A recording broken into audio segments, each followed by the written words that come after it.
نور في الظلمات أنسي في خلواتي، يا سعدي وهنائي القرآن حياتي. والذين يؤذون المؤمنين والمؤمنات بغير ما اكتسبوا فقد احتملوا بهتانا وإثما مبینا.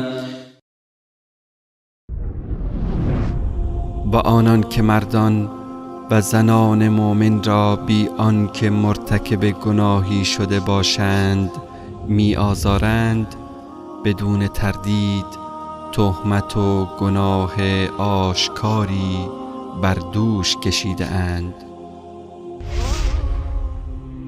نور في الظلمات أنسي في خلواتي، يا سعدي وهنائي القرآن حياتي.